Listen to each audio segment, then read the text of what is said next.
নষ্ট না হইলে তার আসি না খাইতে ভাইয়া। বাট হ্যাঁ, বেশিরভাগ আইটেম আমি পাই না কারণ অনেক ভিড়। নিজের নামে সার্ভ করবো, প্রাউডলি সার্ভ করবো। ওপেনিং এর সময় গাড়ি নিয়ে আসি, তখন আমি দেখি আমার স্টোর ওপেন হয় নাই, বাট স্টোরের বাইরে অলরেডি লাইন শুরু হয়ে গেছে।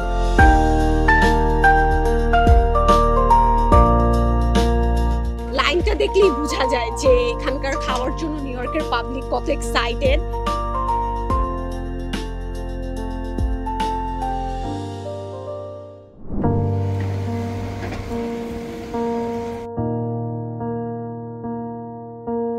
সুপ্রিয় দর্শক, স্বাগত জানাচ্ছি এটিভি ইউএস এর বিশেষ স্ট্রিট শো আমেরিকার পথে প্রান্তরে। আমাদের এই অনুষ্ঠানে আমরা তুলে ধরি আমেরিকায় জীবনযাপন করা মানুষের সংগ্রামের গল্প, মানুষের সফলতার গল্প, হতাশা ব্যর্থতার গল্প। আজকে ঠিক এই মুহূর্তে আমি আছি নিউ ইয়র্কের জ্যামাইকায় এবং ঠিক আমার পেছনে একটি প্রতিষ্ঠান আমি দেখাই যার নাম মাথা নষ্ট। মাথা নষ্ট প্রতিষ্ঠানটি কেন এখানে গড়ে তোলা হলো এবং এই প্রতিষ্ঠানে মূলত কি কি বিক্রি করা হয় আর যারা এখানে আসেন তাদেরকে আসলেই মাথা নষ্ট, এই আজকের আমাদের আলোচনার বিষয়বস্তু। চলুন শুরু করা যাক আজকের ভিডিও।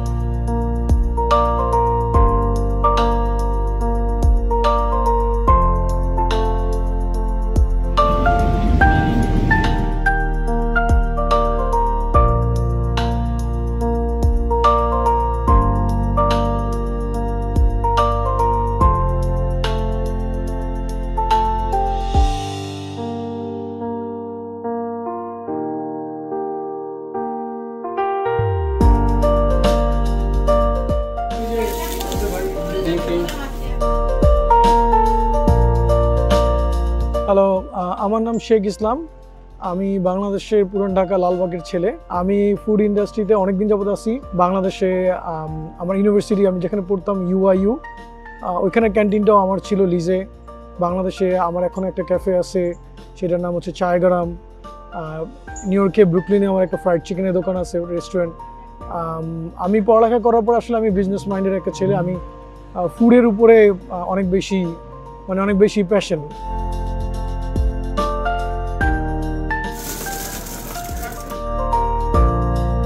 আমি চিন্তা করতেছিলাম যে আমার একটা এরকম ক্যাফে হবে আমার অন্যান্য রেস্টুরেন্টের সাথে, যেটার নামটা অনেক অর্গানিক হবে, যেটা আর কি মানুষের মুখে মুখে থাকবে। সো এরকম একটা অর্গানিক নাম আমি চিন্তা করতেছিলাম। আমার ব্যাকগ্রাউন্ড হচ্ছে মার্কেটিংয়ে। আমি গ্র্যাজুয়েশন করেছিলাম UIU থেকে ব্যাক ইন 2011-এ। তো অনেকদিন যাবত এই ক্যাফেটা যখন চিন্তা করতেছিলাম, তখন চিন্তা করলাম যে আসলে এরকম একটা ক্যাফের নাম কি হলে ভালো লাগে। বাংলাদেশে আপনারা জানেন ঢাকা শহরে মোস্টলি স্ট্রিট ফুড যেমন চটপটি, ফুচকা, হালিম, ঝালমুড়ি, লাচ্ছি এইসব খাওয়ার পরেই বলে যে মামা খাবারটা মজা হইলে বলে মামা মাথা নষ্ট। সবার মুখে মুখে কথাটা মাথা নষ্ট। তখন আমি চিন্তা করলাম যে আসলে আমি যে একটা অর্গানিক নাম খুঁজতেছি আমার এই ক্যাফেটার জন্য। আপনার আমেরিকানদের আছে যেমন ম্যাট শেফ, তারপরে আপনার স্প্যানিশরা ওয়ো পোয়ো লোকো, এই টাইপের নাম ছিল। তখন আমি চিন্তা করলাম যে আমার আসলে মাথা নষ্ট নামটা খাবারের আমার যে খাবারের ক্যাটাগরি আছে, যেই টাইপের খাবার এখানে বিক্রি হয় ওইটার সাথে মাথা নষ্ট নামটা যায়। তখন আমি ঠিক করলাম মাথা নষ্ট নামটা, ডিসাইড করলাম যে না, এটার নাম হবে মাথা নষ্ট। আসলে মাথা নষ্ট নাম ঠিকই নষ্ট। এই পরপর কয়বার খেয়ে গেলাম, এসে 2বার। তো মাথা নষ্ট না হইলে তার আসি না খাইতে ভাইয়া। ইউএসএ আসার পরে আমি এক্সপেক্ট করি নাই যে মানে এই ধরনের খাবার তো ক্রেভ করি সব সময়, বাট কলেজে যাওয়ার পথে আমার কলেজে দিয়ে যাই, তো এরকম একটা জায়গা আছে যেখানে লাইক পছন্দের খাবার পাওয়া যায়। তো ইটস রিয়েলি গুড। সো যেটা ক্রেভ করতেছি সেটা পাচ্ছি, অ্যান্ড অনেস্টলি স্পিকিং খাবারটা খুবই ভালো। আমি একবার আসছিলাম, সো আমি সেকেন্ড টাইম আবার আসছি।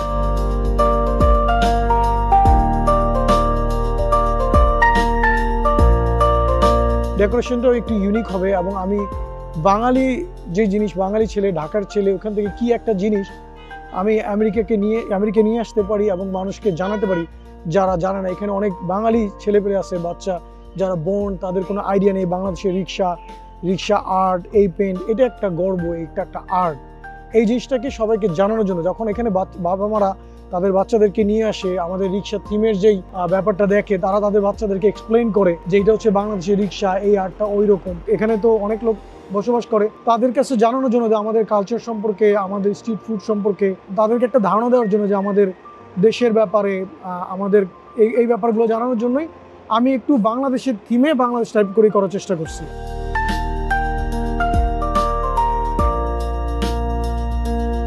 বাংলাদেশ থেকে যারা অনেকদিন বছর আসছে বা স্কুল লাইফ বা college life university life miss করে, তারা আমার স্টোরে আসলে খুব মজা পায়, কারণ তারা এখানে বেবি ট্যাক্সি দেখে, যেটা এখন বাংলাদেশে দুর্লভ, রিক্সা দেখে। তারপর আপনার স্কুলে আমরা আগে যখন অনেক আগে মানুষ যাইতো যে আপনার সিলভার কালার একটা ট্রাঙ্ক নিয়ে বই খাতা ভরে যাইতো, ওইটা নিয়ে আসছি, ওইটাকে আর্ট করা। মুড়ির টিন, যেই আগে মুড়ি রাখা হইতো বাংলাদেশে গ্রামে এবং বাংলাদেশে ঢাকা শহরে, যে মুড়িটাকে স্টোর করার জন্য একটা মুড়ির টিনে রাখা হইতো, আমি ওই মুড়ির টিনটাও নিয়ে আসছি এখানে। তারপর আপনার চায়ের কেতলিটা আর্ট করা, ওইটা নিয়ে আসছি। এগুলো দেখে মানুষ তারা হাতে নেয়, ছবি তুলে, তাদের পুরনো কথা মনে করে, তাদের বাচ্চা কাচ্চাদেরকে বলে, তাদের স্মৃতি, স্কুলের কথা বলে, কলেজ ইউনিভার্সিটি লাইফ এগুলো বলে।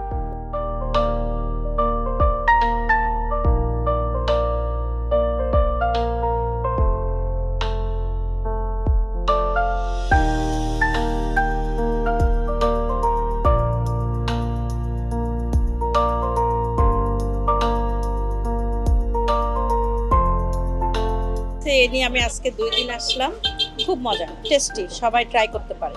আর আমরা খেলাম কি পাগলা পানি, এটাও আনকমন একটা পানি, পাগলা পানি, আপনারা এটাও এসে টেস্ট করতে পারেন।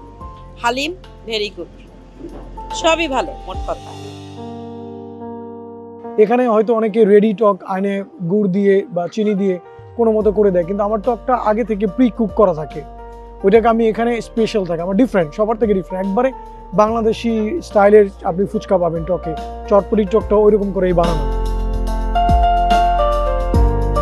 আমি বলবো close to, it's really hard to find like Bangladeshi authentic taste, but over here I think I would recommend. আমি সব আইটেম খেতে পারিনি, বাট এটা অবশ্যই আমি রেকমেন্ড করবো কাউকে আসলে খাওয়ার জন্য। চটপটিটা যেটা আমি আজকে খেলাম আর কি, আর হালিমটা অসাধারণ, আসলে মজা। বাট হ্যাঁ, বেশিরভাগ আইটেম আমি পাই না, কারণ অনেক ভিড় আর পাওয়া যায় না, আস্তে আস্তে চলে যায়।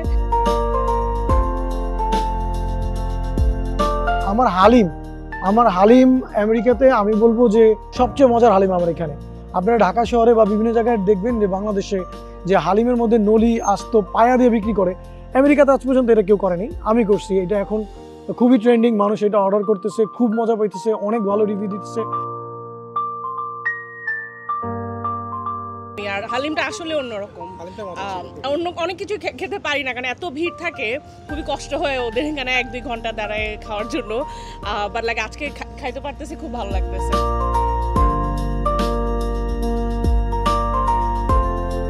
আমি একটা ড্রিঙ্ক করি, সেটা হচ্ছে কাঁচা আমের, একবারে কাঁচা আম, তেঁতুল, লেবু, অনেক কিছু দিয়ে, মিন্ট, ট্যাঙ্গি ম্যাঙ্গি আর কি, খুব মজার।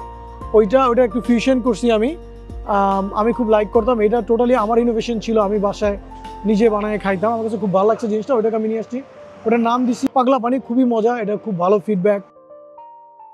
আমারও ভালো লেগেছে, সবগুলি আইটেমই ভালো লেগেছে, আর পাগলা পানিটাও একটা স্পেশাল অন্যরকম লেগেছে। তারপরে ফুচকা, হালিম সবই ভালো লেগেছে।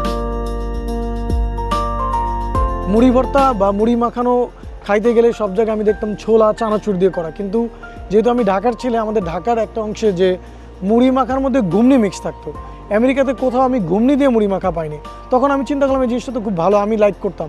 তা আমি শুধুমাত্র আমার স্টোরি ঘুমনি দিয়ে ছোলা দিয়ে মুড়ি মাখা, অন টপ অফ আপনারা ঢাকা শহরে দেখবেন যে স্ট্রিটে যে ঘুমনি ছোলার সাথে মুরগির পা বা গিলা, কলিজা, গরুর মাংস, ঝোল, এইসব দিয়ে মুড়ি মাখা বিক্রি করে। সো আমার এখানে শুধু আপনারা পাবেন যে কখনো মুরগির মাংস দিয়ে, মুরগির গোলা কলিজি দিয়ে, গরুর মাংস দিয়ে মুড়ি মাখা, যেটাকে আমরা বলি, আমি যেহেতু লালবাগের ছেলে এই জন্য নাম দিয়েছি লালবাগ স্পেশাল।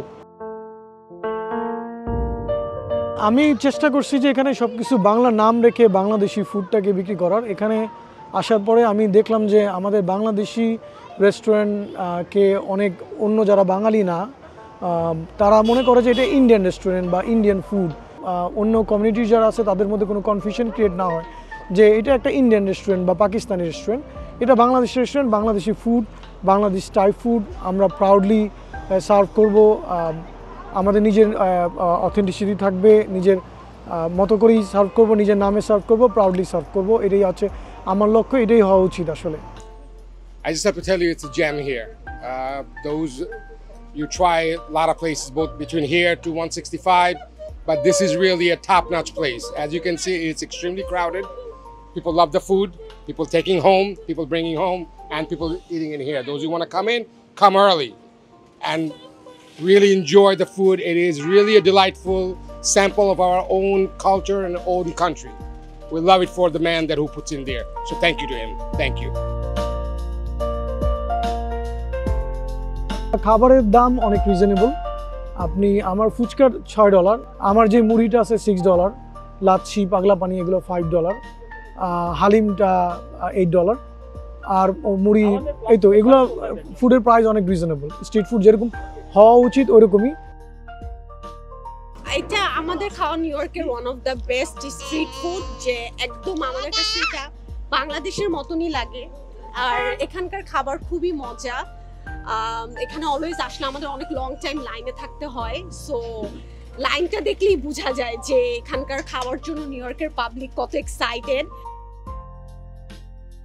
আমার কাছে খুব ভালো লাগে যখন আমি ওপেনিংয়ের সময় গাড়ি নিয়ে আসি, তখন আমি দেখি আমার স্টোর ওপেন হয় নাই, বাট স্টোরের বাইরে অলরেডি লাইন শুরু হয়ে গেছে। প্রথমে আশা করছিলাম যে আমাদের বাঙালিরাই আমাকে বাঙালি কাস্টমার আসবেন অনেক, কিন্তু মানুষের এই মানে সাপোর্ট, লাভ, এই ক্রাউড দেখে অন্য দেশের যারা আছেন তারাও প্রতিদিনই আসতেছে টেস্ট করতে, দেখতেছে আসলে কি হচ্ছে এখানে, ওদের খাবারগুলো কি, কেন এরকম হচ্ছে। খুব ভালো ফিডব্যাক পাচ্ছি এবং তারাও অনেক ভালো অ্যাপ্রিশিয়েট করতেছে, তারাও অনেক ভালো বলতেছে এবং তারাও বারবার আসতেছে। হ্যাঁ, শর্টটা খুব ভালো লেগেছে আমার, দুইবার খেয়েছি। হ্যাঁ, পুরো ইউএসএ তে আসলে ডিফারেন্ট।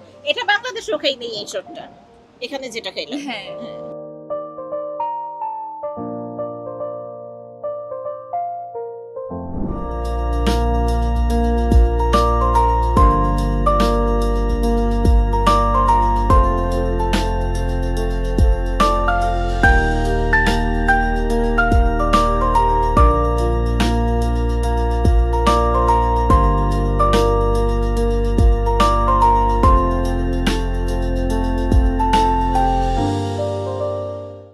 ATV USA বিশ্বজুড়ে বাঙালিয়ানা।